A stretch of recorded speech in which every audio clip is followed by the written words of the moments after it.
In roughly 5 billion years, the sun will explode and consume the Earth. Dust will not be lucky enough to escape, let alone chunks of debris. There will, in short, be nothing left. This isn't frightening. We'll be dead, or escaped. It's the dead part that interested me. Obviously, we'll have long since rotted to dust or have been burnt to dust, or will burn to finer dust when the solar crematorium gets cooking. So this set me to thinking. So far, there's two major theories as to what happens when you die. Either there is nothing, you'll be nothing as you were before you were born. That wasn't so bad. I don't recall being very comfortable in the 250,000 years before I struggled into the light. The other is the supernatural theory. You go to some sort of paradise or unimaginable torment, or a cosmic waiting room in which you expiate your sins before starting your eternal stint upstairs or downstairs. More worrying, but not hugely plausible. No one really thought of the third option. So, I lived out my years. No one was less exceptional than I was. Normal and unworthy of note in every possible way. I was born, educated, worked, married, sired children, raised them, retired. And of course, I died without fuss or ceremony on a Tuesday morning. It was raining and had been since 6.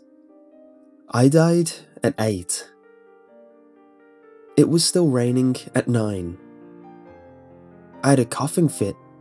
Nothing new there. They were pretty normal. It settled down, and the fluid that had come up my throat subsided. Then the doctor, younger than they used to be, and as tired as I'd ever seen anyone, put the stethoscope on my chest wearily and announced, "He's gone." Well, it came as something of a surprise. At first I thought he was mistaken. Young, maybe inexperienced. But then a battle axe of a duty nurse slammed 2 callous fingers to my neck and nodded briskly. "I'll send an orderly up in a few. Call it and do the paperwork. I want a bag." By now I was anxious and decided to point out as politely as possible that there'd been a mistake and I was still very much alive and conscious. Still, it didn't actually come as much of a surprise when I couldn't speak. I knew immediately that I wouldn't be able to move any limbs. Still, I tried. Immobilized, totally. Panic began then. I was paralyzed. Some disorder had taken hold. They'd mistake me for dead and bury me. My mind raced. This happened. I'd read about it in papers and seen it in films. I'd wake up in a morgue drawer, or on the embalmer's table, or... Here, I was literally blinded for an awful second with terror. A grave. But no, that couldn't be. I was conscious. Nothing had changed. I was just paralyzed. I lay. I watched the clock on the opposite wall and listened to its rhythmic tick. Rain pattered against the window. Activity, at last. Figures in scrubs appeared, manhandling me off the sheets and onto a gurney. A sheet was thrown over my face and I was moved downwards. A bang told me I had been consigned to a morgue drawer and the panic returned. But with no physical outlet, thrashing or screaming, it merely sat like weights on either temple. After what seemed like an hour, but may in reality have been mere minutes, I realized I hadn't been breathing for a while. I don't know exactly how long. Think of waking up in a different position to the one in which you went to sleep, and you'll have the idea.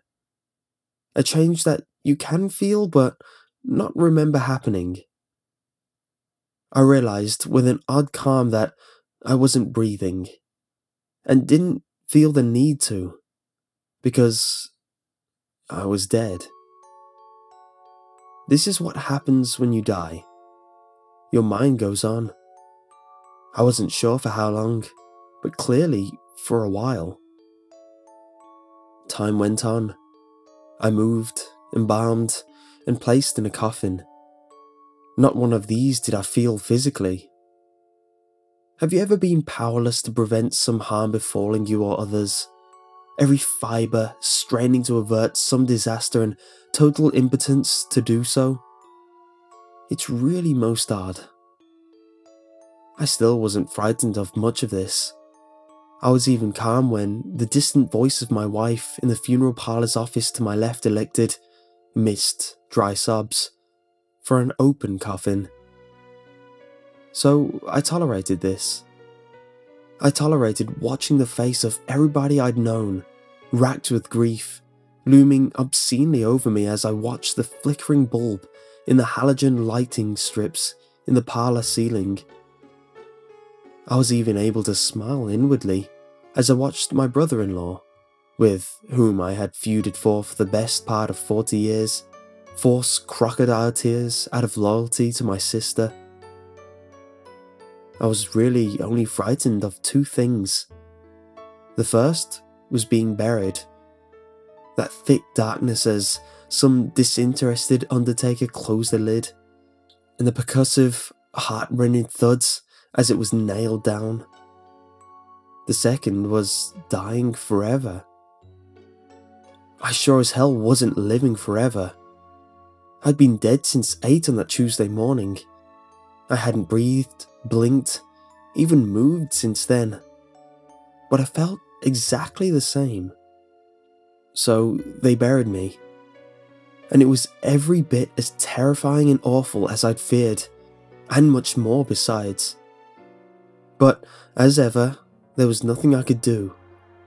I watched as the final chinks of light around my vision were extinguished, without even the desperate hope of the prematurely buried that anybody would realize their mistake and release me. I couldn't tell you how long I've been here. At first, once I've grown accustomed to lying in the darkness with just my own thoughts, I even had the crazy idea that I'd be able to communicate with others buried near me. I guess I dragged up the idea from this story I'd read in a university. Bobok, it was called. I assumed this was what happened to everyone after death. There was no reason I should be unusual, or have been singled out for this end. Anyway, I couldn't talk to my fellow buried. It was just me.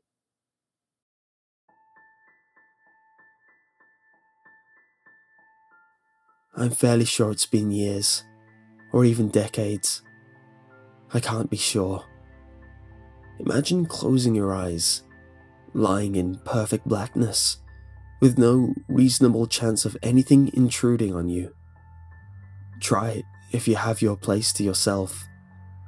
A few minutes, and you'll be restless. A few hours, and you'll fall asleep, if you haven't moved. I haven't slept. Not so much as a second. My internal monologue is never ending. But I have hope. I've convinced myself my internal monologue is only going on because I have earthly remains. A body, even a decomposed one. Then bones, then thick dust. In roughly 5 billion years, the sun will explode and consume the earth. Dust will not escape, let alone chunks of debris. There will, in short, be nothing left. I've been dying forever. Now curl your toes and enjoy that sensation. It might be small, but you'll find out how exquisite it is.